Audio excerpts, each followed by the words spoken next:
Muchas gracias, Ceci. Muy buenas tardes a todos. Gracias a Hazte Sentir, gracias a Forinver, gracias a Integer, gracias a todos los que están presentes en el chat y a los que han hecho un esfuerzo por entrar a la mayor parte de las sesiones en vivo en Zoom.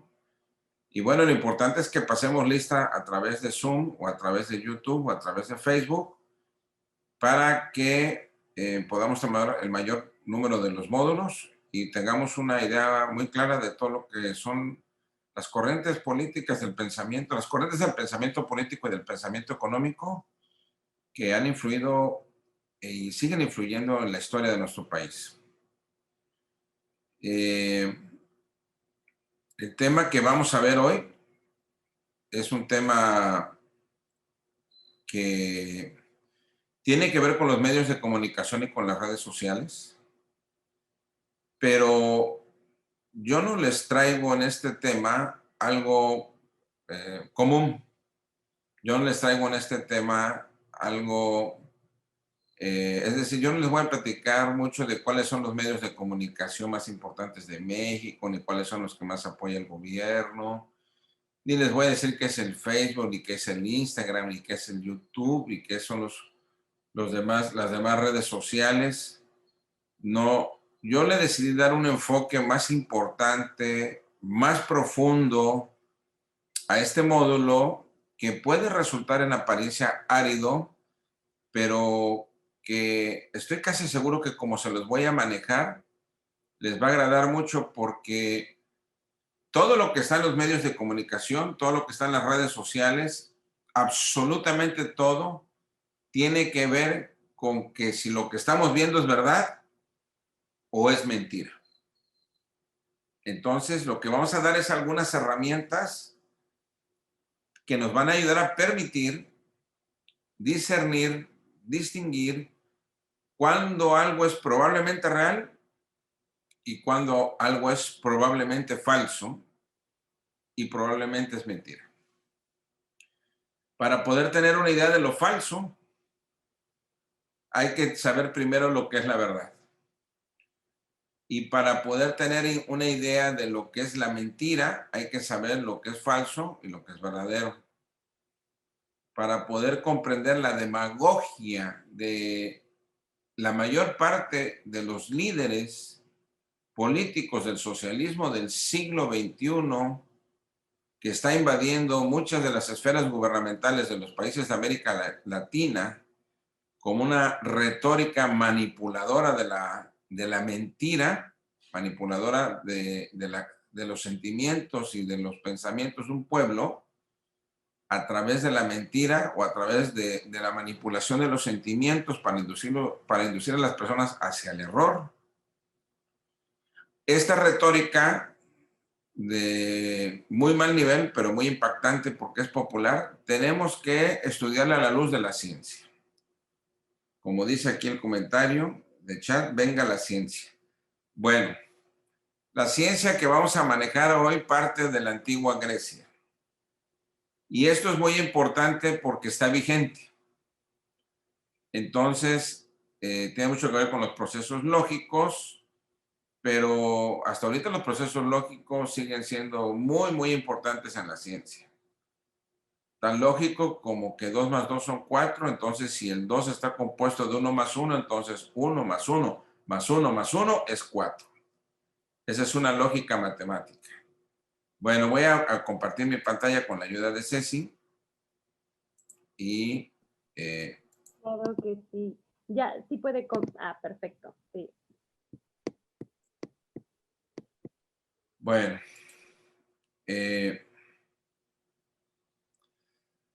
comenzamos, ¿no? Ahorita que son las 6 de la tarde con 12 minutos, este módulo 11, que es el último módulo que yo participo dentro de este seminario, y espero que lo que vayamos a comentar hoy les sea de mucho provecho a todas las personas de buena intención y de buena fe.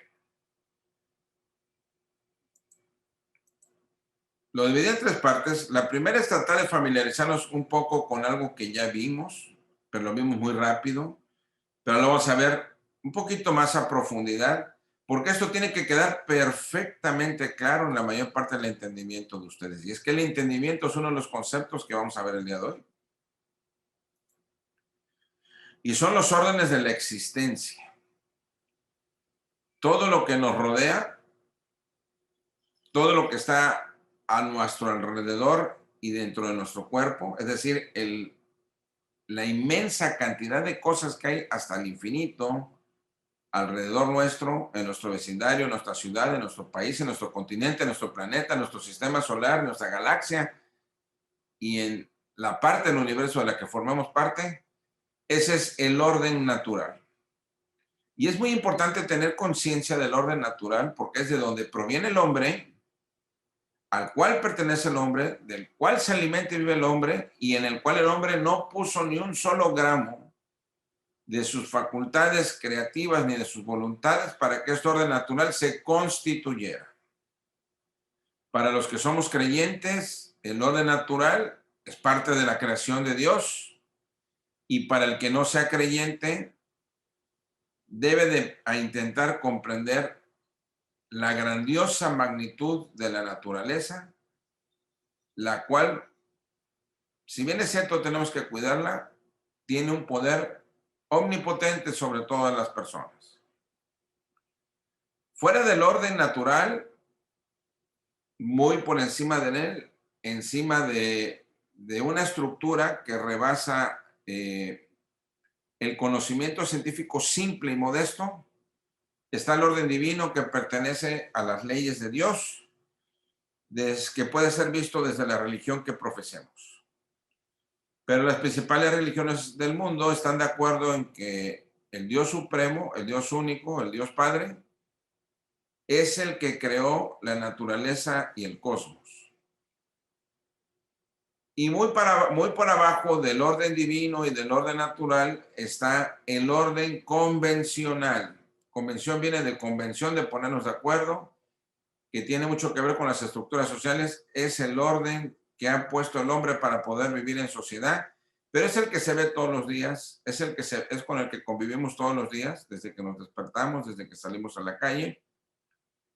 Y aquí lo importante es que pese a que hay un orden convencional, hay un orden social. Ese orden es mutante, está cambiando constantemente. Ese orden es finito, siempre acaba y empieza otra estructura. Y no perder de vista que hay un orden natural por encima de él. El orden divino corresponde al estudio de la teología.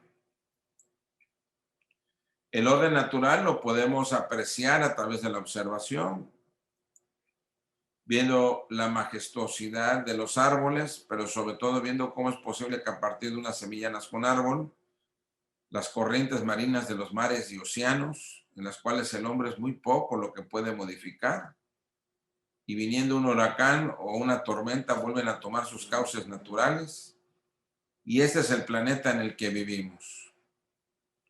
Cuando destrozamos la naturaleza, pues tenemos que mandar, como en la foto, a unos 50 u 80 jóvenes seminaristas de la Legión de Cristo para reforestar con unos 8,000 o 10,000 árboles las faldas de los cerros de Tlaxcala o de Puebla.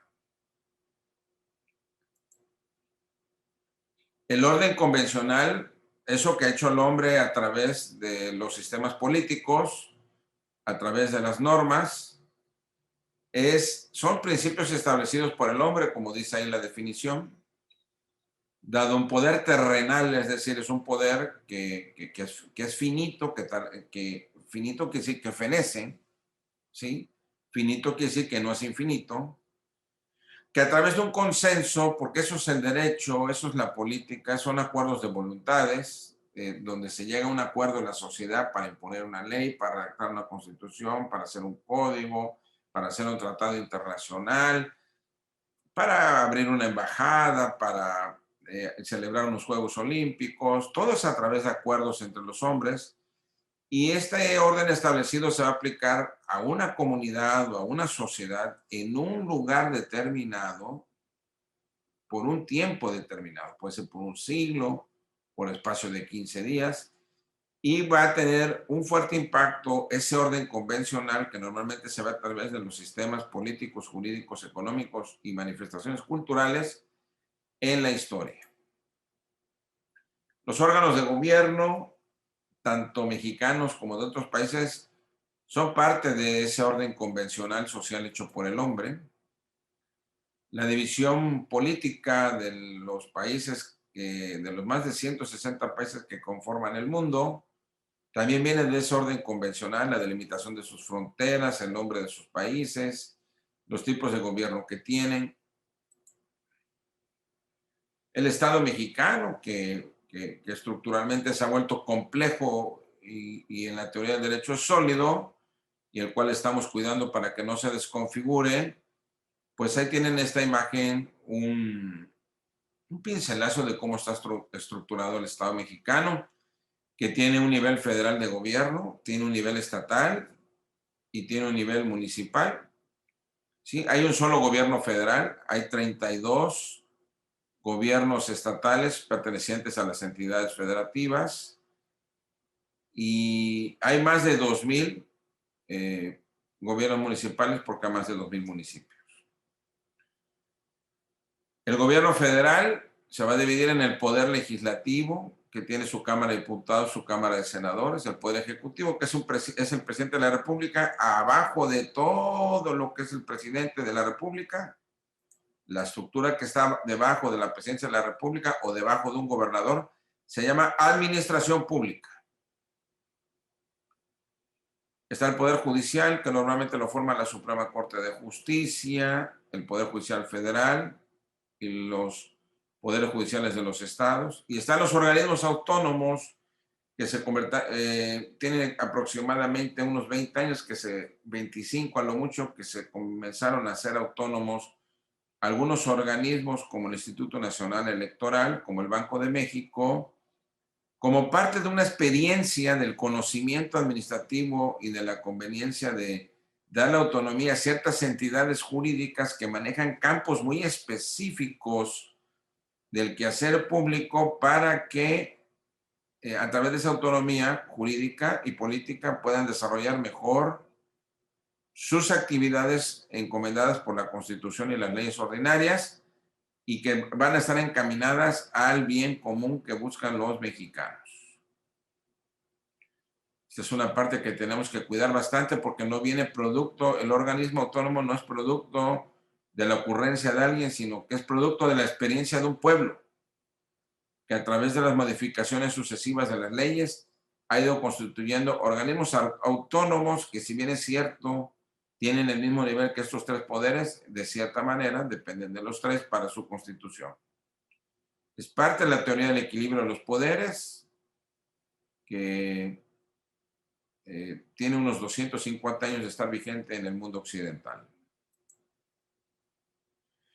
Pero bueno, ya que estamos hablando del orden convencional, del orden divino y del orden natural, vamos a ir enfocándonos un poquito cada vez más al orden convencional, que es el que tiene que ver con la sociedad. ¿Qué es el orden? No confundirlo con la orden. Me acuerdo que un alcalde muy ignorante de Veracruz hace 25 años lo confundió, por cierto era músico, no se le podía pedir más, llegó por azares de la política ahí y en un discurso le puso al abogado los órdenes sociales y él lo cambió y puso la orden. Una cosa es la orden y otra cosa es el orden. Y el orden es una jerarquía ontológica, es decir, es algo que tiene un valor supremo en sí mismo.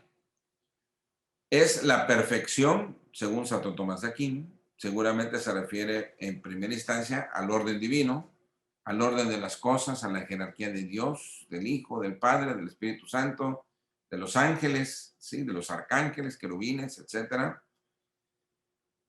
Conforme al derecho natural, es decir, al naturalismo, el orden es una secuencia implícita, es decir, es algo de lo cual se van formando todas las cosas en la realidad de una manera que siempre se da una tras otra, pero sin necesidad de que alguien lo vaya desarrollando. Para Leibniz, que es un gran racionalista, idealista del siglo XVII, uno de los hombres más letrados que ha habido en la historia de la humanidad, Wolfgang Leibniz, poco conocido para los que no son, para la gente que no estudia filosofía es muy difícil que conozcan a Wolfgang Leibniz, pero era filósofo, político, abogado, diplomático, científico, matemático, escribió miles y miles y miles de ensayos y de documentos científicos. Lo que pasa es que tiene escasamente unos 80 años que descubrió la mayoría de ellos. Y a manera de comentario cultural, él es el autor de algunas fórmulas matemáticas que se le venían atribuyendo a otras personas. Dice Leibniz que el orden es el fundamento de los demás órdenes, del orden físico, del orden matemático. Están hablando del orden divino, están hablando del orden natural.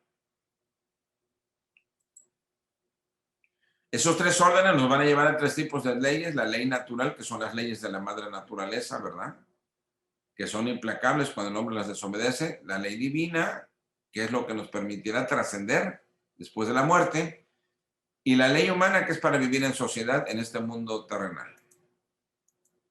La ley divina, la ley natural y la ley humana. Bueno, nuestro tema es la comunicación. Aquí hay una pregunta: si yo no soy un científico, ¿cómo puedo comprender la naturaleza? Hago una recomendación: la naturaleza se puede conocer a través de la química, de la biología, de la física, de la astronomía, de muchas ciencias. Pero hay unas ciencias que son fundamentales y recomiendo que se estudie la metafísica aristotélica. La metafísica aristotélica es el conocimiento de la naturaleza desde el patrón clásico. La metafísica aristotélica es una rama de la filosofía. No confundamos, a ver, aquí hay una cápsula cultural importantísima que todos ustedes tienen que saber. No confundan la metafísica del New Age, que no sé muy bien en qué consiste, pero he leído algunos folletos que es algo así como que yo me tengo que proyectar con mi espíritu y ver una luz celeste y que me ilumina y me empiezo a elevar en la cama y no sé qué me lleva, y que los rayos del sol, donde el hombre se supera por su propio esfuerzo a través de ciertas abstracciones que no tienen ningún sustento científico. Eso es metafísica, no es. Eso no tiene absolutamente nada que ver. Eso es el polo distante de la metafísica aristotélica, que es parte de la ciencia de cómo estudiaban los griegos a la naturaleza. Hablar de la metafísica de los griegos no es propio de una exposición de 5 o 10 minutos, que es lo que voy a hacer ahorita, porque esto es tema de tratados y tratados y más tratados, y podemos estar estudiando 6 años en la metafísica aristotélica, sobre todo para las personas que saben bastante sobre el tema. La metafísica aristotélica, vamos a verla aquí para que nos obsequie 3 o 4 conceptos que nos van a servir para entender las verdades y las mentiras. Debemos entender por ella aquella rama de la filosofía que va a estudiar los problemas centrales del pensamiento filosófico. ¿Cuáles son esos problemas centrales del pensamiento filosófico? El ser. El ser es lo que existe, es lo que es.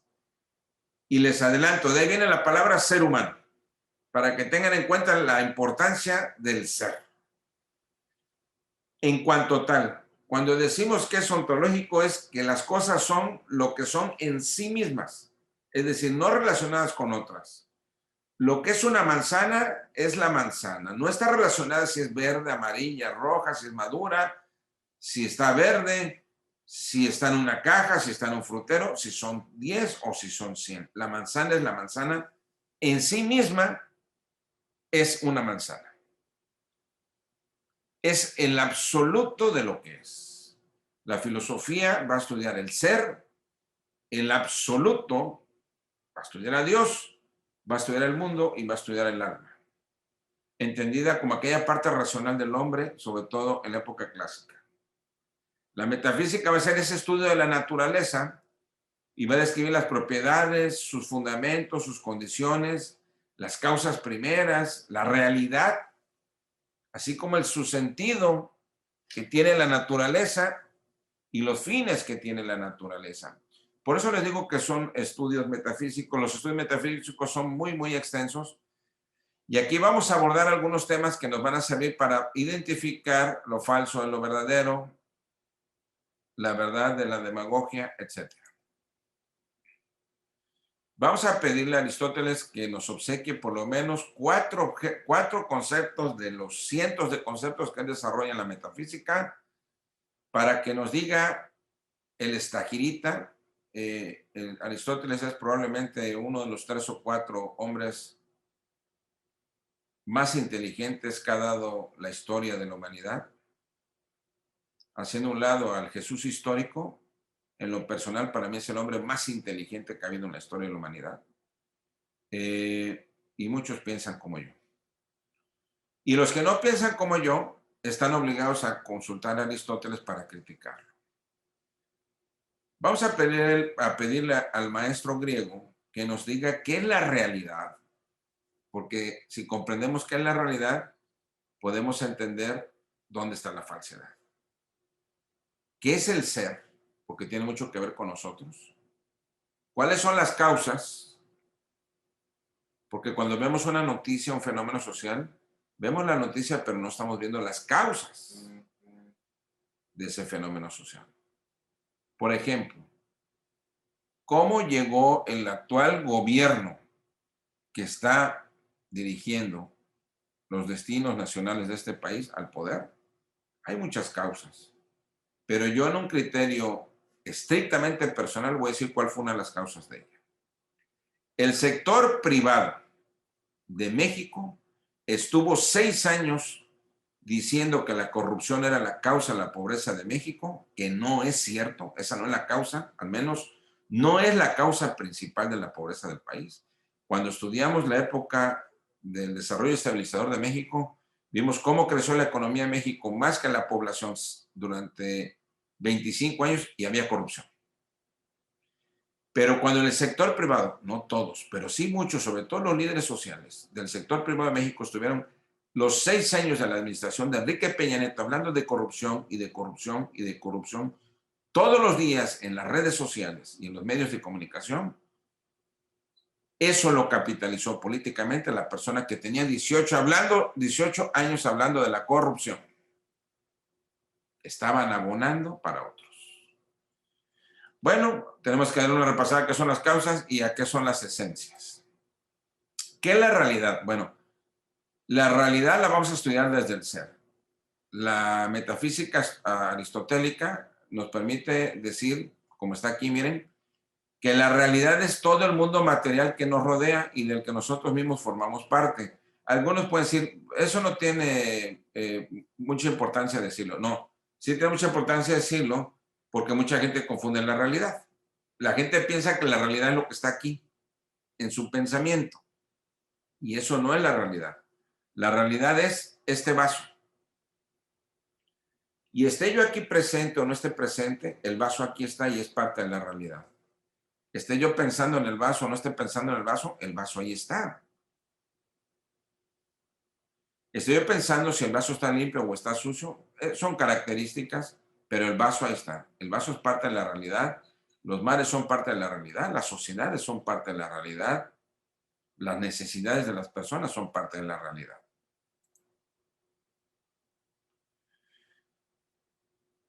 Teniendo un pincelazo de lo que es la realidad, vamos a hablar un poquito de lo que es el ser. Miren, aquí les voy a contar una historia como yo la he entendido, que tiene mucho que ver con la palabra antropos y que viene de ahí, viene la antropología. El antropos nace como una palabra en la época de Sócrates, que la escribe Platón, donde, fíjense, 600 años antes de Cristo, Sócrates está hablando con un grupo de personas de cómo el idioma cambiaba, cómo los vocablos de las lenguas cambiaban con el tiempo. Ya estaba ese fenómeno desde aquel entonces, no es nada nuevo. Y ahí alguien le comenta, o mejor dicho, alguien cuestiona a Sócrates y Sócrates les dice que el antropos tiene una íntima relación con lo que es el hombre y pone como ejemplo que cuando el hombre de aquel entonces, 600 años antes de Cristo, asomaba su rostro en un pozo o en un lago, lo que se veía era su propia imagen. Entonces decía, lo que estoy viendo, eso es, o sea, ese soy yo, ¿no? Pero eso es lo que es, eso es lo que es el hombre. El que se refleja en el agua es el antropos. Eso fue 600 años antes de Cristo y aproximadamente 1800 años antes de Cristo, el Antiguo Testamento nos revela en el Éxodo 3 que la primera comunicación que tuvo el profeta Moisés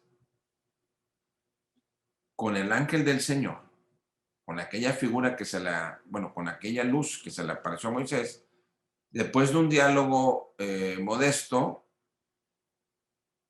le dice, después de que Dios le da una instrucción, le dice Moisés a Dios, si voy a los israelitas, dentro del contexto histórico del Éxodo, les digo, el Dios de vuestros padres me ha enviado a vosotros. Cuando ellos me pregunten, dice Moisés, ¿cuál es el nombre que les responderé? Le pregunta Moisés a Dios. Y Dios le dice, yo soy el que soy. Así dirás a los israelitas, yo soy, me ha enviado a vosotros. Es decir, el nombre que Dios, creador, le da a Moisés respecto de su persona es yo soy. Y el yo soy es el verbo ser, para que tengan plena conciencia de la importancia del ser. El ser se entiende de lo que es en sí mismo. Va a ser una entidad muy específica y definida. Pongo dos ejemplos. No debemos de preguntar qué es el hombre, sino quién es el hombre, porque él es. Esa es la diferencia entre el ser humano y los animales. Para aquellos que creen que los cachorritos son hijos o hijas, están muy equivocados. Ellos no son nada. Ellos son seres vivos, pero no son seres que tengan conciencia de su ser. El perro no sabe que él es un perro, pero el hombre sí sabe que él es un hombre, la mujer sabe que es una mujer, el varón sabe que es un varón. Es un sujeto personal, singular, irrepetible. Y quien tenga la duda de que un ser humano no es singular, irrepetible, hay que esperar a que se muera un ser querido, para que nos demos cuenta que no vamos a hallar otro ser igual a él en ninguna parte del mundo. Aunque la nieta o el nieto se parezcan, aunque la artista de Hollywood se parezcan, el ser humano es irrepetible y es porque él es. El hombre es el único ser que sabe que él es. Y obviamente es parte de la realidad.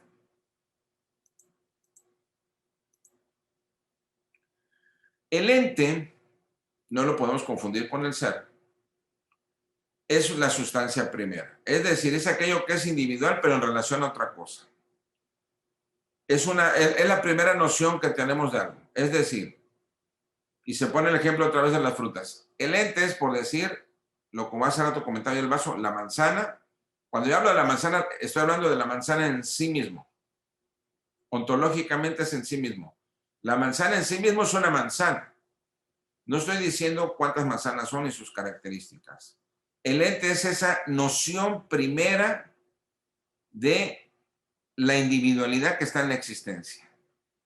La manzana, el mar, el perro. Cuando digo el perro, no me refiero al perro de mi vecino, sino al concepto perro. Ese es el ente. Llevamos realidad, ser y ente. Vamos a ver rápido qué son las causas. Vamos un poquito lentos. Y la mejor ejemplo para entender las causas es de dónde provienen las cosas. El niño proviene de la madre. La manzana proviene del árbol y el árbol proviene de la semilla. Pero hay diferentes tipos de causas. Y en el ejemplo de Aristóteles da un ejemplo muy bueno con una estatua para entender las causas. Aquí yo puse la estatua de la piedad, pero eso es posterior a Aristóteles, obviamente. Pero algunas estatuas son de bronce, están hechas por un artista, las encomendó alguna autoridad para embellecer la ciudad o embellecer un templo. Y entonces hay diferentes tipos de causas. ¿Y para qué nos va a servir esto? Miren, esto nos va a servir para entender los fenómenos sociales. Los fenómenos sociales tenemos que ver cuáles son las causas de ellos y si no las conocemos, investigarlas para que tengamos una mejor comprensión del tema. En el tema de la escultura, ¿cuál es? La escultura tiene una causa material. La causa material es el bronce o el mármol con el que se hizo la estatua. Pero tiene una causa formal, que es la forma de esa estatua, que puede ser un dios, o puede ser una mujer, o puede ser un hombre.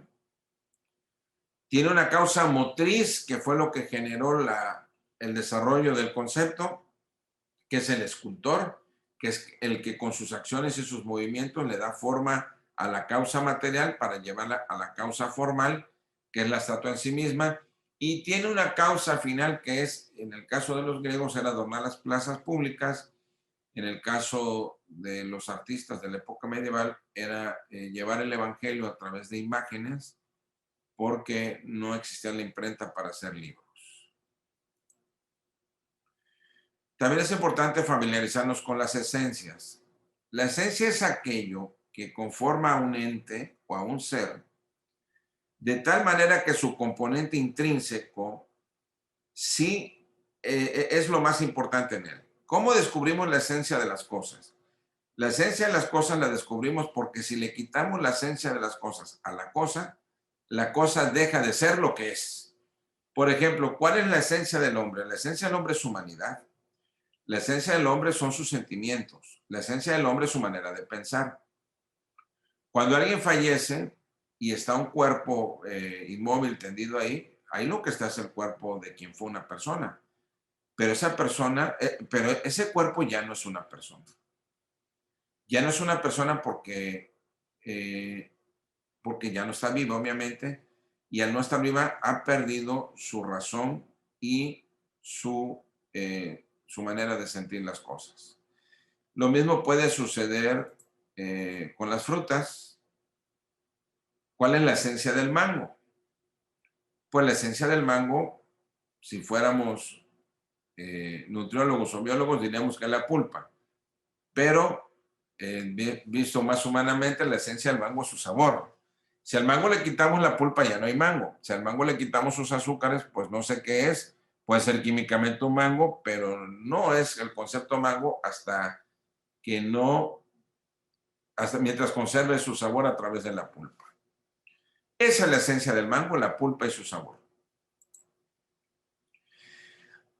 Con, con estos aspectos básicos de lo que es la realidad, de lo que es el ser, de que el hombre se piensa a sí mismo y se descubre que él es y que existe, como aquel antropos que se veía en el agua y veía su rostro y sabía que él era, ¿sí?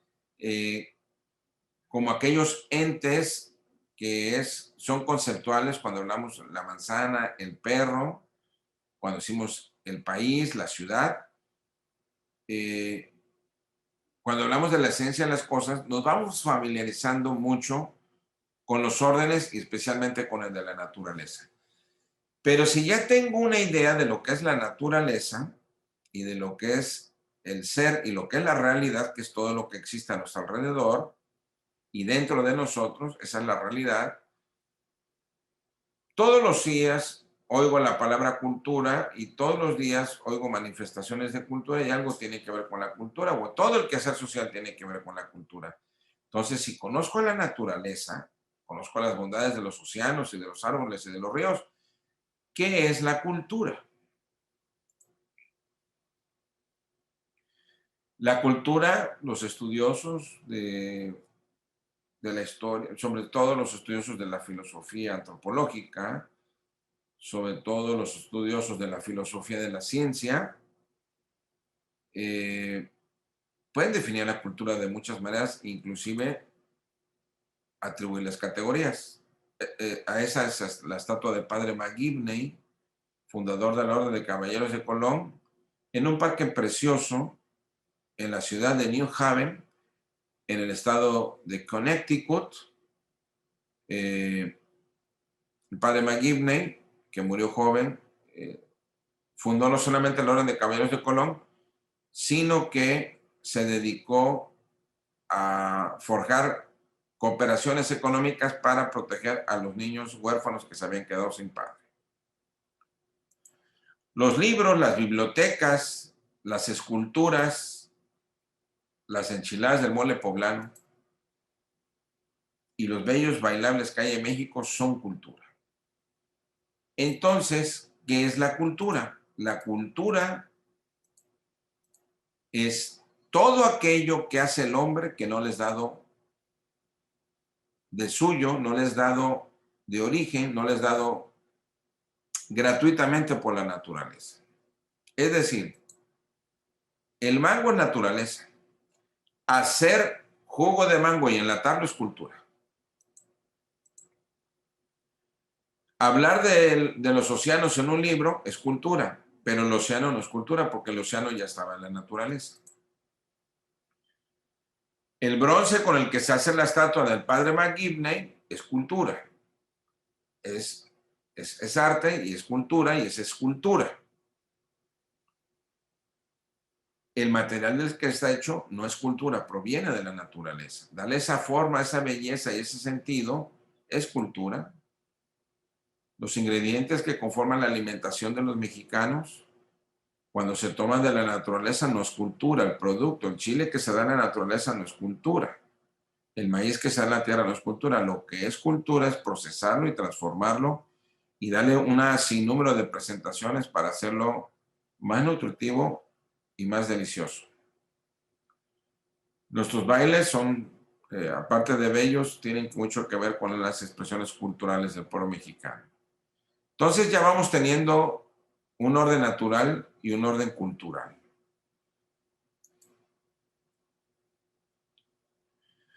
Si ya estoy familiarizado un poquito con qué es la naturaleza, si ya estoy familiarizado un poco con las millones de expresiones culturales y entiendo lo que es la cultura como aquello que hace el hombre, que transforma al hombre, que participa el hombre con su pensamiento, con sus sentimientos, con su capacidad de transformar las cosas para hacer las herramientas, para hacer las máquinas, para hacer las piezas de arte, para hacer los alimentos.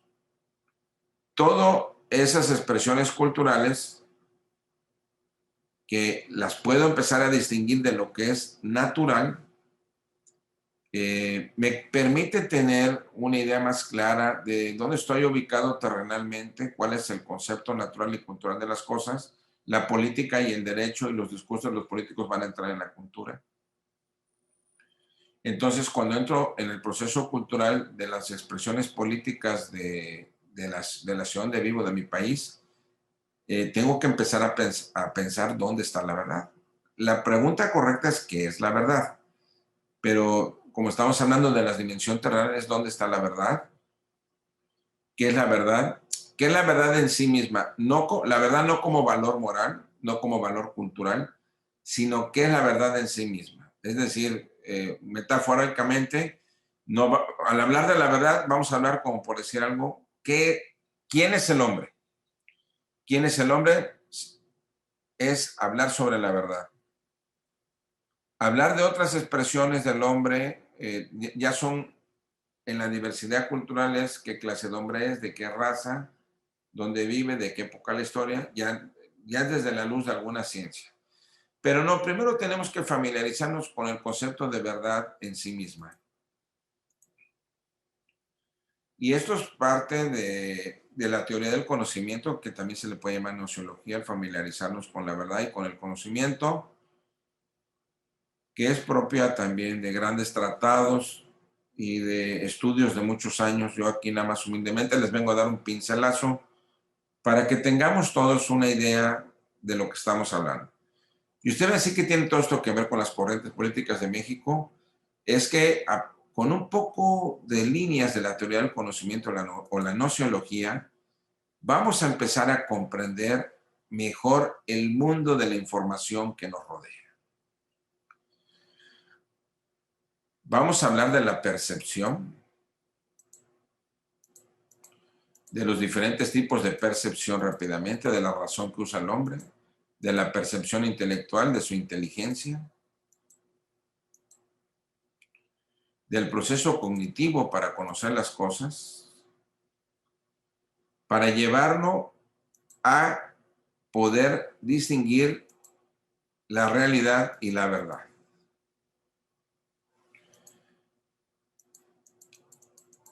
Bueno, les voy a decir a dónde vamos a ir con todo esto. Quiero que nos familiaricemos con este cuadro epistemológico que está aquí. Esto se llama epistemología. Yo quisiera, con el debido respeto a todos, que se grabaran esta imagen o que le tomaran una foto, que la guarden después cuando lo vean en YouTube, de esta imagen, porque esta imagen, que son dos maneras de pensar, nos va a llevar a tener una noción general del mundo que nos rodea, sobre todo en los medios de comunicación y en las redes sociales. La verdad, que ahorita vamos a ver qué es la verdad, tiene mucho que ver con la realidad. No es exactamente lo mismo. Tiene mucho que ver con la realidad. Y el conocimiento, esta parte del razonamiento humano, el conocimiento, es lo que nos va a permitir conocer parte de la verdad. Por ejemplo, dentro del conocimiento humano ya está que determinadas vacunas pueden prevenir unos meses las consecuencias de un virus al cual se le denomina COVID. ¿De dónde viene el virus y cómo podemos evitar que ese virus siga dañando a la gente? Está en la verdad, en este mundo, pero no lo conocemos. Solamente conocemos parte de la verdad en el conocimiento. Es decir, el conocimiento es aquello que se va a ligar a la verdad, pero no siempre el ser humano puede conocer toda la verdad. No sabemos cuántas galaxias hay en el universo. No sabemos a ciencia cierta, probablemente lo sepamos dentro de unos años. ¿De dónde viene el virus del COVID?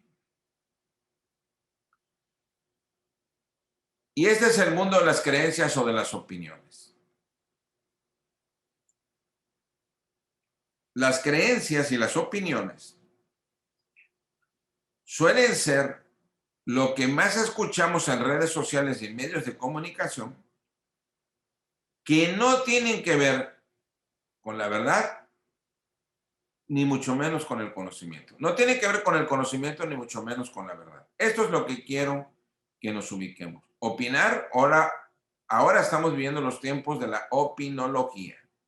Es cierto, el derecho a opinar es un derecho humano. Todo el mundo puede opinar lo que quiere y lo que guste, pero una cosa es la opinión común y corriente y vulgar, otra cosa es la opinión de un especialista en la materia, y otra cosa es lo que la gente quiere creer de las opiniones. Por ejemplo, hay quienes quieren creer lo que les dicen en un discurso demagógico, pero eso no quiere decir que sea la verdad. La única manera de que la mente humana, como está en este dibujo, accese a la verdad es a través del conocimiento. Lo que no es conocimiento, no tenemos certeza de que sea parte de la verdad. Por eso, vamos a tratar de comentar en unos 10 minutos cómo comienza uno de los procesos para conocer la verdad. Bueno, comienza con la percepción. La percepción es lo que capta la mente humana de la realidad que nos rodea. ¿Se acuerdan que vimos la realidad, que es todo lo que existe, todo lo que nos rodea y que está en la naturaleza? Bueno, la mente humana la va a percibir. ¿Y cómo la va a percibir? Por los sentidos. Por la vista, el oído, el tacto, el olfato y el gusto. Esa percepción de los sentidos, a través de los sentidos, se va a llamar percepción sensible. Es la primera fuente del conocimiento, pero no siempre la exacta. Verbo y gracia, todos los días podemos ver, los que vivimos en provincia, el cielo, y suele ser azul.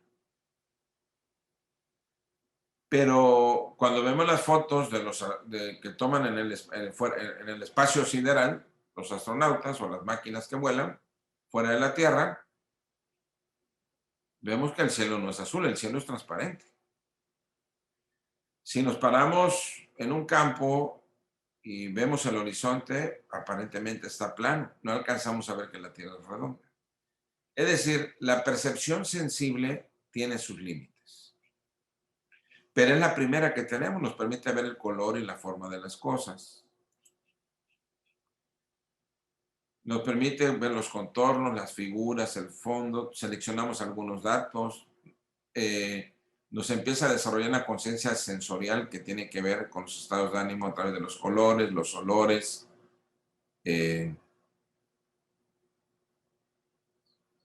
Decía Santo Tomás de Aquino que la percepción sensible está ordenado, vieron cómo tiene que ver ahí el orden, hacia la conservación del cuerpo y su sustento. Se ordena hacia lo intelectual. Es la respuesta inmediata de los órganos sensoriales a los estímulos simples que vemos a través de nuestros sentidos, que tiene mucho que ver con el color, el aroma, la figura y las cosas que nos permite individualizar la diferencia entre una sandía y un melón, la diferencia entre una vaca y un caballo, la diferencia entre un río y un mar. Pero esa percepción sensible es el inicio. Después el ser humano usa la razón que le da la naturaleza o que le da Dios y que es lo que lo distingue de los animales y comienza a desarrollar la percepción intelectual en la cual la razón es su principal herramienta. La facultad del ser humano de pensar y reflexionar para llegar a una conclusión o formar juicios de determinada situación o cosa proviene proviene de la razón. ¿Y qué es la razón? La razón proviene del latín ratio, rationis, que significa cálculo, razón o razonamiento. Hay muchas formas de razonar. Una de ellas es a través de los procesos lógicos, a través de inducciones o de deducciones. La razón cuenta con tres principios elementales: la identidad del objeto, que es la percepción sensible, nos permite ver el ente, ¿sí?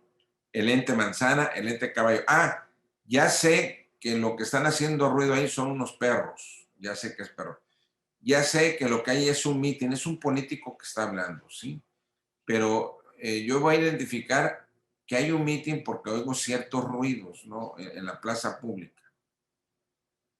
Y aquí viene un principio muy importante para familiarizarnos con la verdad. Las cosas, y esto tiene mucho que ver con la ideología de género, son lo que son. Pero lo que no son, no puede ser algo lo que es y lo que no es al mismo tiempo. Es decir, la niña es una niña. Dentro de 20 años será una mujer. Pero la niña en este momento en la historia es una niña. No es una mujer, es una niña. Es de sexo femenino, sí, pero el sexo es otra cosa. Esta persona es una niña y dentro de 20 años potencialmente será una mujer. La niña es niña, no es niño. No es caballo. La niña no puede ser niño y caballo al mismo tiempo porque es niña. El agua de la lluvia, el agua que cayó de la lluvia en este momento que está en un charco de agua, es un charco de agua. En este momento es un charco de agua, no es agua de la nube y no puede ser agua de charco ni puede ser agua de la nube al mismo tiempo porque las cosas son lo que son y no pueden ser al mismo tiempo lo que no son. Entonces, fíjense cómo la verdad va adquiriendo una característica que es unidad y esa unidad es indivisible. Lo que es y lo que no es no tiene términos intermedios. El ser humano es humano y no puede dejar de ser humano. Si muere ya dejó de ser una persona, pero es que ya se acabó la vida. Pero todo el tiempo que viva, su humanidad está con él, piensa, siente, llora, ríe. Es humano. Las personas que estamos conscientes en el mundo, que estamos vivas, somos lo que somos y no somos lo que no somos. No hay intermedios. Por eso la importancia de la noción del ente y de las esencias.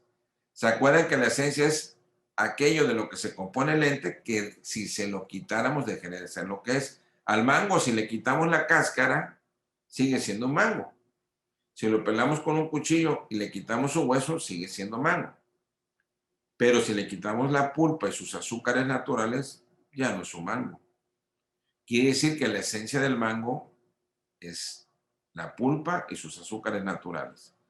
¿Cuál es la esencia de la niña? Su humanidad, su sexo femenino. ¿Cuál es la esencia de una escuela? La esencia de una escuela es que hay alumnos y maestros también. Si en la escuela no hay alumnos, no es escuela. Si en la escuela no hay maestros, no es escuela. Pero una escuela no puede ser una escuela y un bar al mismo tiempo. La escuela es escuela, puede ser que tenga un museo al lado, pero el museo es museo y la escuela es escuela. La escuela es una escuela y no puede ser otra cosa en sus esencias.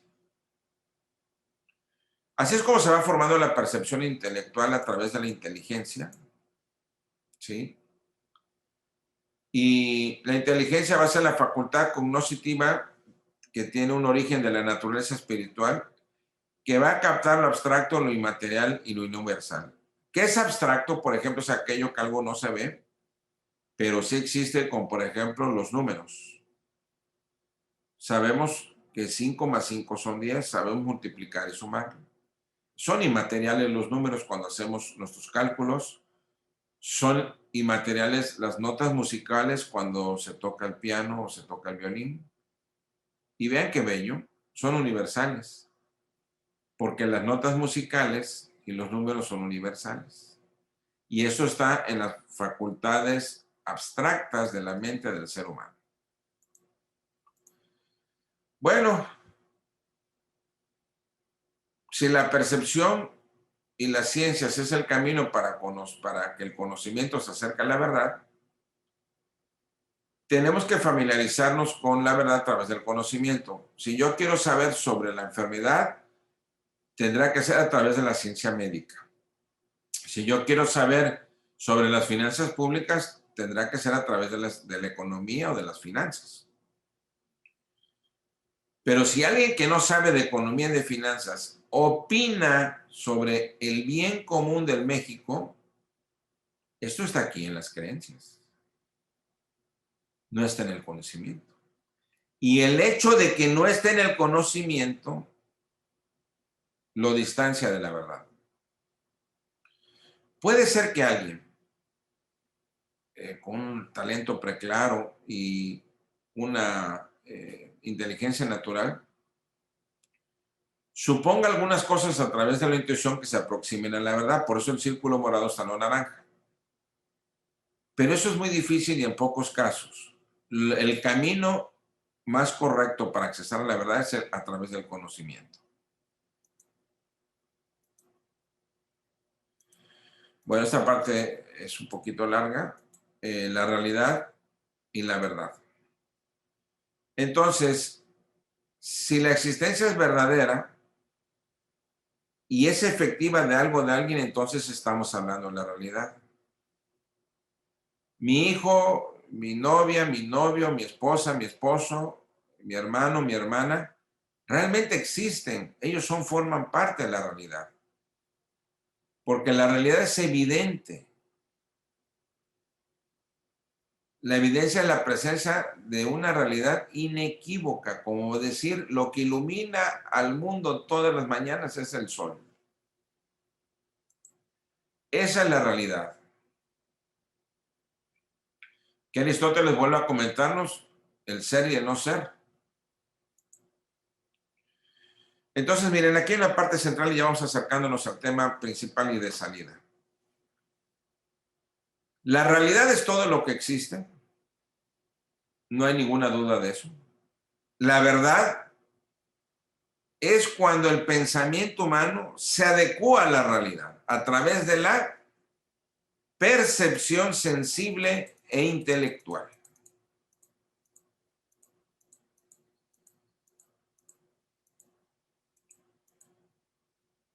a través de la percepción sensible y de la intelectual, porque la intelectual va acompañada de esa percepción sensible de algún método, de alguna ciencia compuesta de las matemáticas, la biología, la química, la medicina, la astronomía, la jurisprudencia, las estadísticas, la pedagogía, la psicología, para aproximarme a través de esas líneas del conocimiento, esas líneas científicas, perdón, al conocimiento y aproximarme a la verdad.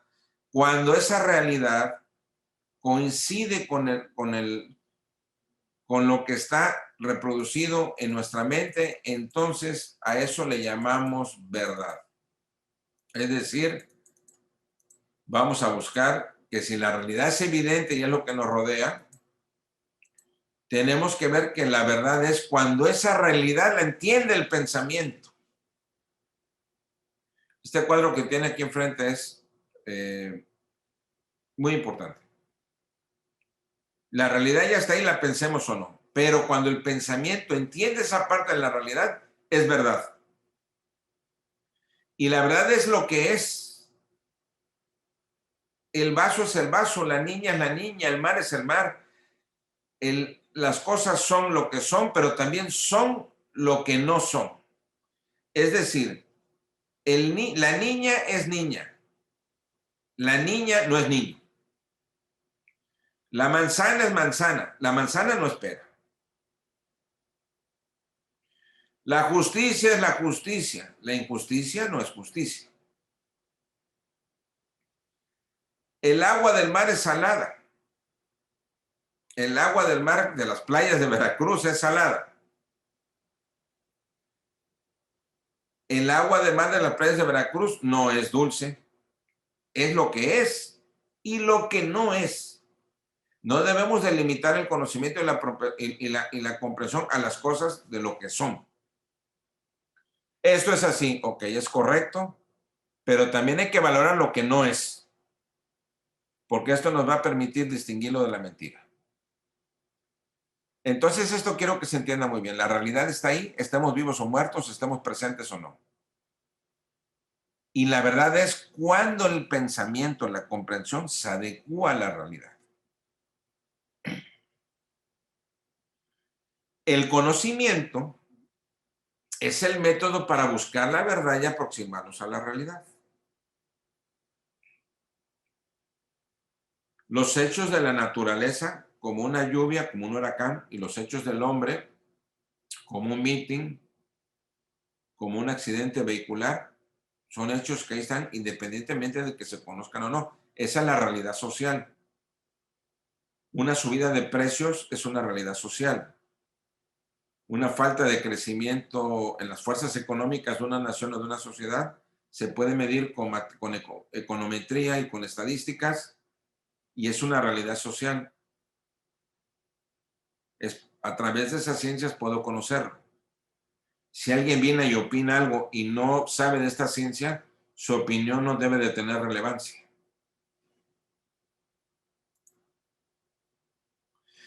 El entendimiento va a permitir a la persona ponerse en contacto con el mundo, con la realidad, captando sus estructuras y sus significados. Va creciendo de la percepción sensible, pasamos a la percepción intelectual, de ahí pasamos a el entendimiento y de ahí vamos pasando a un entendimiento más desarrollado que tiene que ver con conocer más la realidad, porque esto me va a permitir formular juicios y criterios y opiniones calificadas.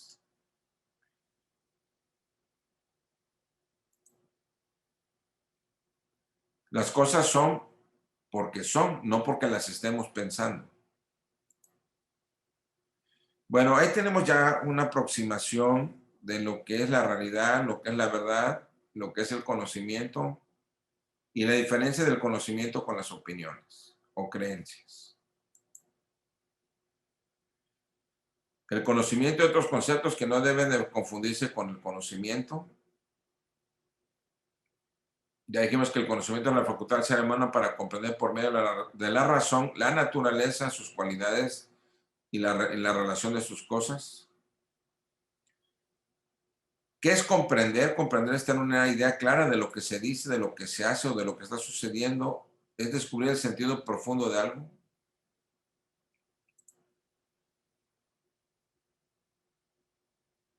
La realidad está compuesta de información y de datos. Y eso lo vemos en los medios sociales. La información está compuesta de datos. ¿Qué es la información? Los noticieros normalmente lo que nos dan es información. La información es la transmisión de datos. Por ejemplo, hoy en la mañana hubo un accidente vehicular donde participaron 7 vehículos. El estado del tiempo es el siguiente.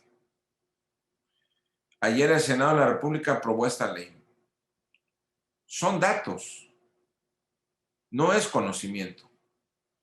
No nos está permitiendo comprender por entero la realidad. Entonces, no confundamos los datos. Los datos sí sirven, pero nos sirven como para ir acumulándolos dentro de un proceso del conocimiento. Lo que normalmente se ve en la tele son datos. Lo que normalmente vemos en las redes sociales son datos y opiniones. Lo que les quiero dar a entender es que los medios de comunicación y las redes sociales están llenas de datos y de opiniones, no de conocimiento.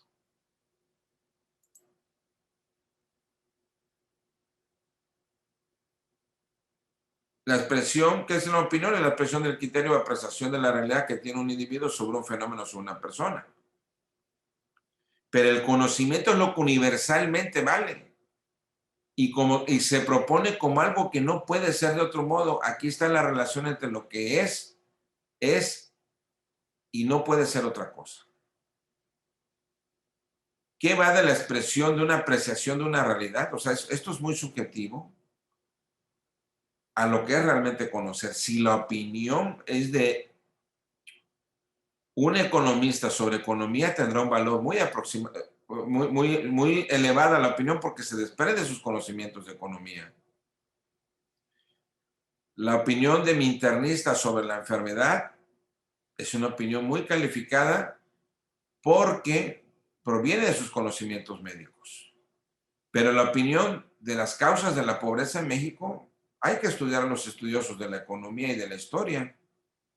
No cualquier persona que tome un micrófono, porque no es una opinión calificada. No manejan las herramientas de los métodos científicos para generar el conocimiento que nos permita aproximarnos hacia la verdad. Y el conocimiento, que es esa aproximación a la realidad, el hombre la puede ir acumulando de muchas maneras y a través de muchas ciencias, de muchos métodos donde va a participar para construir conocimiento los diferentes tipos de percepciones de muchas personas, sus investigaciones, los métodos que utilicen, los análisis que utilicen, la aplicación de la ciencia, las valoraciones de juicio crítico, las comparaciones, y eso puede terminar haciéndose una tesis. Hay diferentes tipos de conocimiento, el deductivo, el científico, el empírico, que es el que viene de la experiencia, el matemático, conocimiento de la música, el conocimiento propiamente científico, que proviene de las ciencias exactas, como es la medicina, la anatomía, la química, los sistemas de cómputo y el conocimiento de uno mismo, que es el ser. Hablar de vacunas contra enfermedades es propio de la bioquímica y de la medicina. Cuando salen las noticias en Veracruz, sobre Veracruz, hace unos 2 o 3 años, que se habían vendido medicamentos contra el cáncer de niños y que eran agua, la mayor parte de la gente se horrorizó con esa noticia. Pero no se pusieron a ver el proceso del conocimiento de cuál venía esa afirmación. Nunca se acompañó una prueba científica o de un grupo de científicos de la medicina o de la química que dijeran que en su momento se valoraron esas sustancias que se suministraban a los niños enfermos y que fueran agua o soluciones salinas. Entonces, cuando un político llega al poder y dice, sin ninguna responsabilidad social, que lo que había pasado hace 3 años, sin ningún proceso científico para haberlo dicho, sin que fuera todo el desarrollo de una tesis de medicina o de química que en su momento se haya hecho, o que se haya valorado a través del estudio de la salud de algunos niños, Eso cae en el campo de la demagogia. Y lo que va a generar es un desconcierto social, un descontento social. Y ahí comienza la manipulación de las emociones en masa. Yo no le puedo creer a ningún político que diga eso. Porque no es químico, ni es... Si lo hubiera dicho un secretario de salud, entonces sí hubiera sido algo que hubiera que revisar. El accidente del metro en la Ciudad de México, que es una noticia triste y lamentable y vergonzosa, quienes pueden opinar al respecto de sus causas, como aquellas causas que nos enseñaba Aristóteles, de las causas materiales, formales, finales y motrices de la escultura, los peritos en construcción, en ingeniería de construcción, en la ingeniería específica de estos medios de transporte, son las personas que a través de los conocimientos científicos y de los métodos de análisis y tesis correspondientes nos pueden decir cuál fue la causa o las causas de ese lamentable accidente. No lo que nos venga a decir un político, ni un servidor público en turno. A no ser que sea experto en la materia, pero suele no serlo.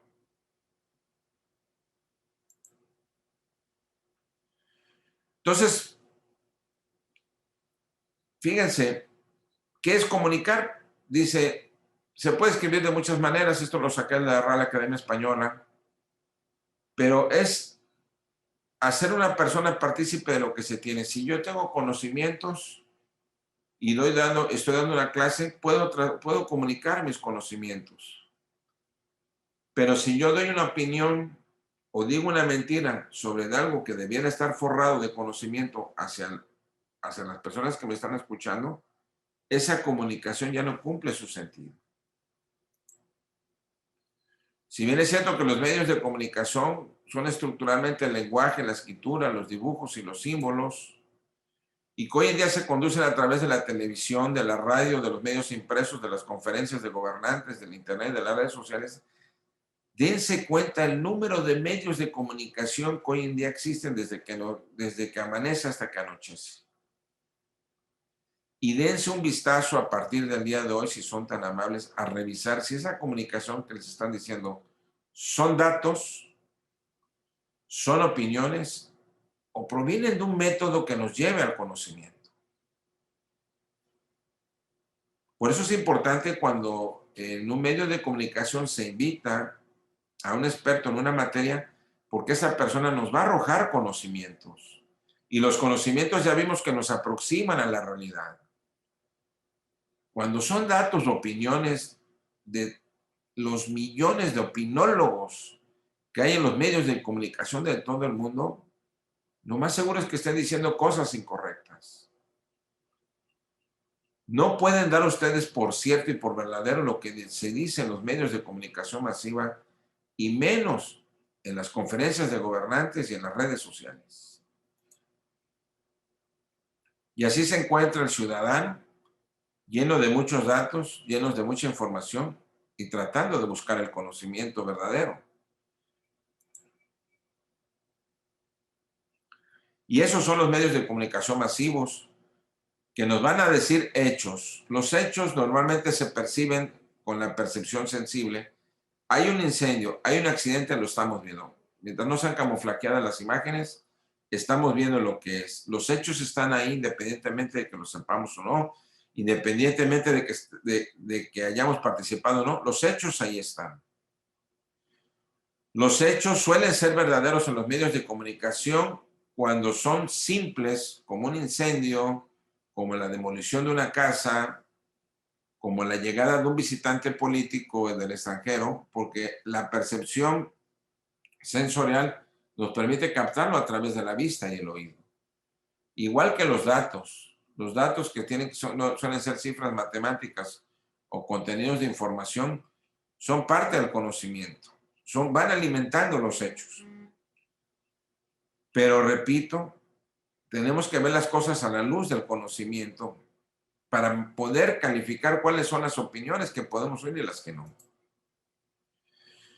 Bueno, Vamos a tratar de hacer, para que no se les haya hecho muy árido este tema, vamos a tratar de hacer algunas conclusiones muy importantes a manera de despedida del módulo. La verdad, a manera de conclusión, y ahí va a estar el documento para futuras consultas, porque esto a veces hay que estudiarlo varias veces para entenderlo, hasta que le encuentren la magia de la verdad al tema. La verdad es pensar sobre lo que es. Como cuando el Señor le dijo a Moisés, diles que yo soy el que es, porque el Señor es verbo puro, es lo que es, y como nos comparte de su existencia, somos, y el hombre es lo que es, y el hombre no es lo que no es, ideología de género. Solo los hizo hombre y mujer, no puede haber otras cosas, y la madre ciencia también lo corrobora. Entonces, la verdad es pensar sobre lo que es. Quien me venga a decir cosas aproximadas, miente.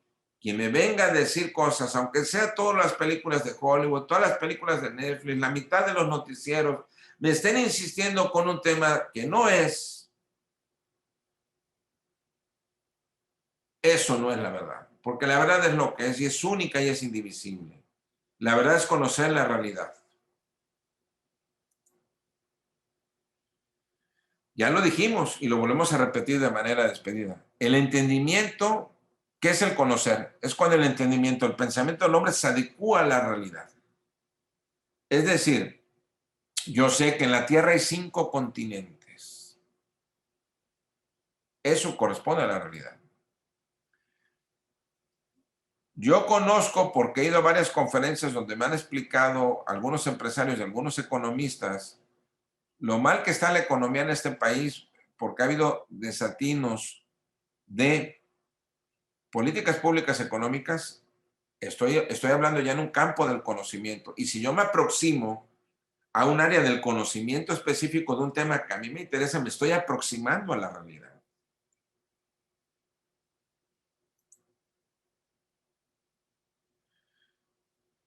Es como decir, el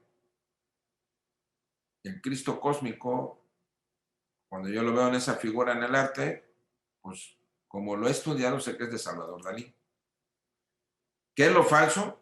Lo falso es pensar lo contrario a lo verdadero. Si alguien me dijo que esto lo hizo al atarantado de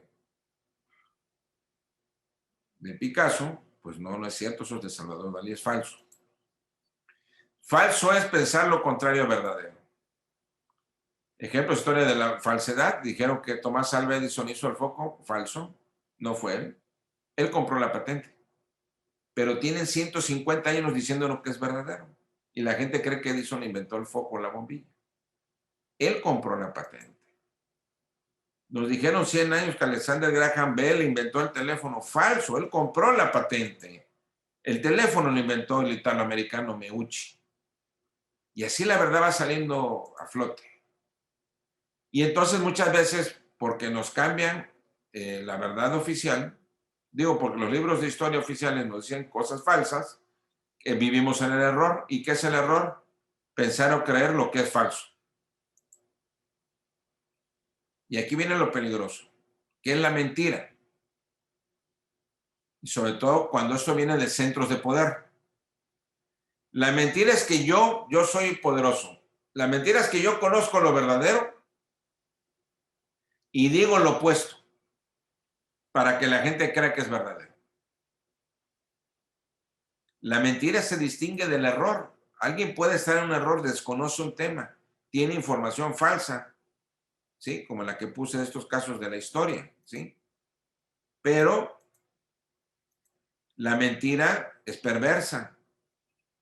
La mentira es maligna, porque sabemos cuál es la verdad y decimos lo opuesto o lo diferente. Y como la verdad es única e indivisible, con que nos alejemos de ella ya es mentira.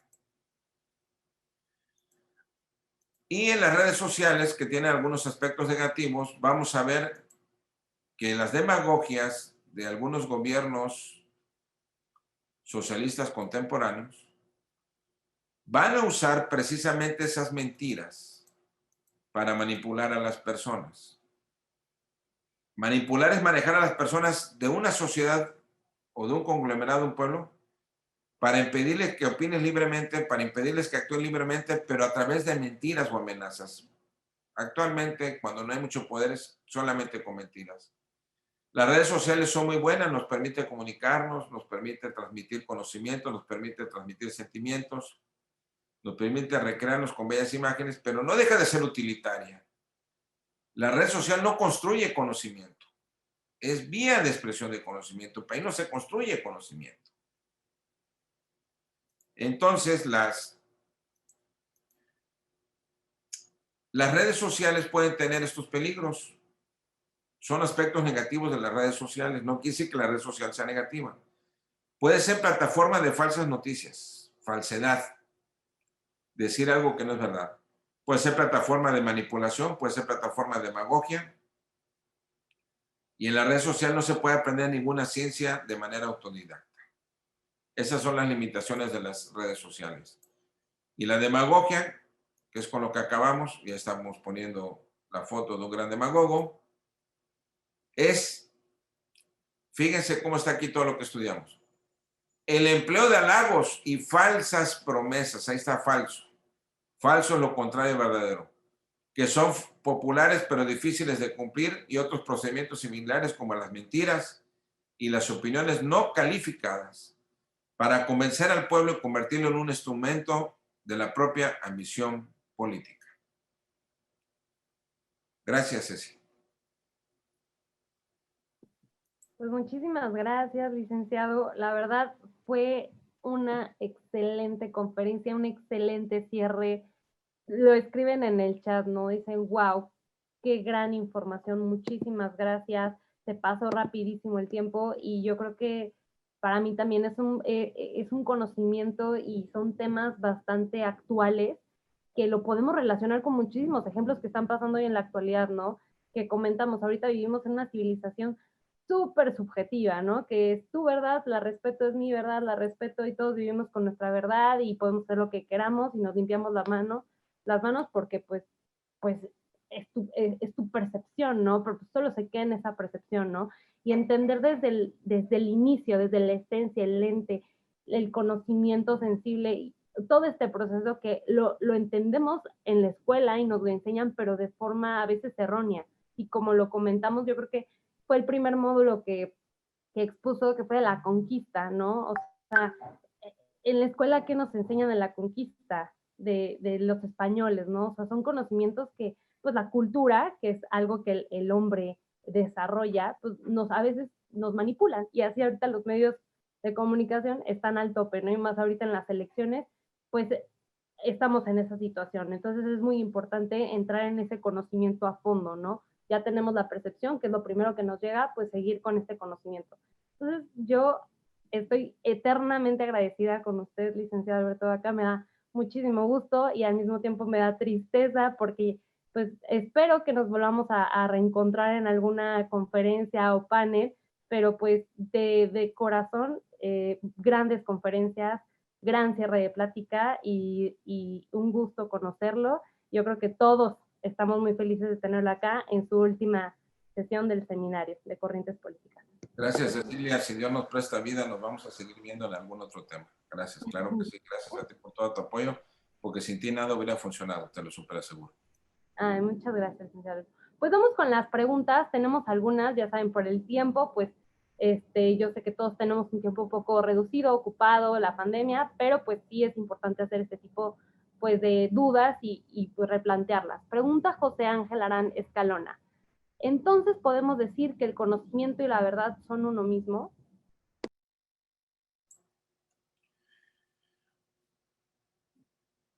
No es uno mismo. Digamos que son tal para cual. La verdad es cuando el entendimiento capta la realidad, y el conocimiento es lo que me va a permitir, es el instrumento o es el mecanismo que me va a permitir captar esa verdad. ¿Sí? Gracias, licenciado. Y pues se pregunta igualmente si las opiniones basadas en el conocimiento finalmente son verdad. Suelen serlo porque, digo, a no ser que alguien esté actuando con maldad, digo, este es un proceso humano, ¿no? Las opiniones apegadas a la ciencia, las opiniones que provienen de un científico calificado, suelen estar apegadas a la realidad, pero hay que verlo siempre con lupa de científico. Pongo un ejemplo. Cuando empezó la pandemia, aquí en Veracruz hay un excelente internista, pero magistral internista, y es mi internista. Y de verdad que es una persona que en 20 años yo le he mandado por lo menos a 15 personas en 20 años, que los médicos no le dan que tiene y él le da la primera lo que tiene. Pongo un ejemplo, una vez había un niño que tenía los ojos rojos y tenía los ojos rojos, ya lo habían llevado con todos los oftalmólogos y no le daban los oftalmólogos. Cuando le vio a mi internista, le dijo a la señora, ¿qué le da de desayunar a su hijo? Y la señora se puso blanca porque le daba un refresquito, de esos de pintura. Y ahí estaba el esposo y el esposo no lo sabía. Le dijo, señora, su hijo está así porque le faltan vitaminas. Y esas vitaminas solamente las pueden dar las frutas y solamente se pueden tomar en la mañana y bla, bla, bla, bla, bla. Me dice mi médico internista, cuando empieza la pandemia, me dice, no sé qué hace un epidemiólogo al frente de esta batalla. Ahí debiera de estar al frente de la Secretaría de Salud en el tema del COVID, un infectólogo o un internista. Porque el epidemiólogo lo que lleva son estadísticas. Y el que sabe de la enfermedad va a ser el infectólogo o el internista. Fíjense cómo yo, en mi desconocimiento, me dio luz su comentario, porque él es una persona que tiene 50 años estudiando medicina y procura actualizarse a nivel internacional y su opinión es calificada. No sé qué tanto me aproximó a la realidad, pero seguramente me acercó más de lo que yo estaba. Muchísimas gracias, licenciado. Pregunta a Marisela Alcántara. ¿Cómo defender la verdad si se carece del conocimiento? Muy buena pregunta.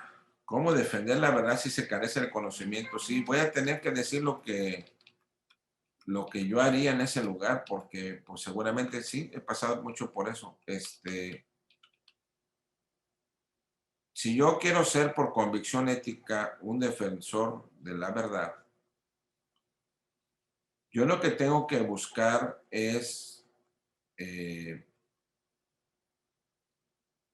acercarme, involucrarme o participar con aquellas entidades de la sociedad civil organizada que suelen impartir y difundir conocimientos acerca de muchas materias. Por ejemplo,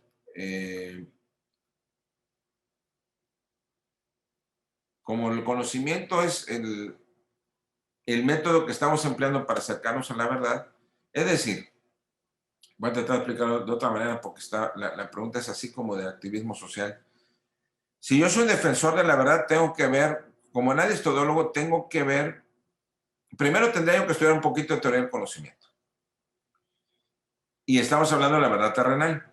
Entonces, hoy en día la teoría del conocimiento se llama nociología. Pero si yo quiero hacerlo como una campaña social, como una participación social, tengo que aproximarme a las universidades, a las escuelas, a las sociedades civiles. Por ejemplo, las cámaras empresariales hablan mucho de economía. Los grupos religiosos hablan mucho de la doctrina social. Entonces, tengo que aproximarme y acercarme a aquellos cuerpos u organizaciones humanas donde se participa del conocimiento y donde se difunde el conocimiento y pedir asesoría inclusive con algún académico para ver en los temas que a mí me preocupan dónde puedo encontrar el conocimiento para familiarizarme con él. Nunca vamos a saber todo ni a comprender todo, pero sí familiarizarme con el conocimiento lo más posible para defenderlo desde esa trinchera. Perfecto, licenciado, coincido totalmente con usted. Y ya nada más para cerrar, y yo creo que generar ya pues una conclusión sobre la verdad, pregunta clara. Pregunta y afirma. Entonces, en algunos casos, la verdad es un proceso al que vamos llegando poco a poco a través del conocimiento. Entonces, Sí, la respuesta es sí, la pregunta es bella. Y quiero comentar algo que es que ya no se puede decir por tanto tiempo, pero miren, todas las personas que tenemos una fe cristiana, que eso pertenece al, al orden divino, pero que lo tenemos que vivir todos los días en nuestro orden natural y terrenal, y que estamos en algunos combates en el orden convencional, eh, debemos de saber, debemos de tener este conocimiento filosófico que es bello y verdadero.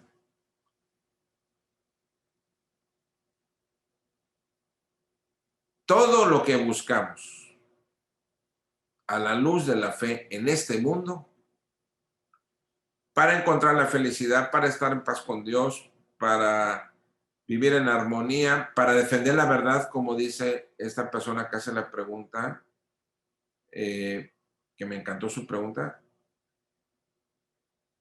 tiene que ver, es mucho lo que hay que hacer, pero todo, este es un tema de conciencia y de conocimiento, ¿eh? Tiene que ver con tres cosas. El bien, la verdad y la belleza. Todo lo que busca el ser humano en este mundo, los hombres y las mujeres de bien, tienen que ver todo lo que buscan, hasta el más egoísta, con esos tres valores universales. El bien, que es propio de la teología y de la ética. La verdad, que hoy hablamos un poquito sobre ella. Y la belleza. La belleza que se encuentra en el arte, la belleza que se encuentra en la mujer, la belleza que se encuentra en la naturaleza y la belleza, como dijeron los antiguos griegos, que se encuentra en la contemplación del Dios eterno, el cual es tan bello para aquellos que lo han conocido, pero ya no están en este mundo, que va a producir un éxtasis constante, permanente y eterno el estar contemplando su belleza. pues qué gran cierre, licenciado Alberto Vaca. Muchísimas gracias. Le mando un fuerte aplauso, un fuerte abrazo.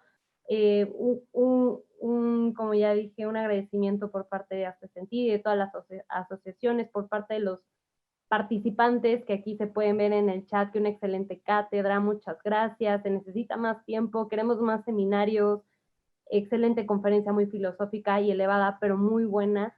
Entonces, le damos las gracias de parte de todos nosotros por tan buen conocimiento, tan buenas conferencias, por su tiempo y por el estar aquí con nosotros. Con esto nos despedimos de este módulo 11, despedimos al licenciado Alberto Vaca de este seminario. Seguramente, porque como es súper participativo, lo vamos a ver el próximo martes en el cierre, pero como participante, pero pues chance podamos tomarnos ya al final una foto los tres, tanto Guillermo como el licenciado Alberto Vaca y yo, pues de este cierre de este gran seminario. Que estén muy bien todos, nos vemos el próximo martes, es nuestro último módulo, no falten, los cierres siempre son los mejores, ya tuvimos el cierre del licenciado Alberto, tendremos el cierre de Guillermo, y pues nada, que tengan una bonita noche y muchísimas gracias, licenciado, saludos a su familia, Dios lo bendiga y hasta la próxima. Gracias, Ceci, por todo. Gracias, que Dios te bendiga y siga en este camino porque eres una gran mujer. Gracias. Gracias, licenciado. Hasta luego a todos.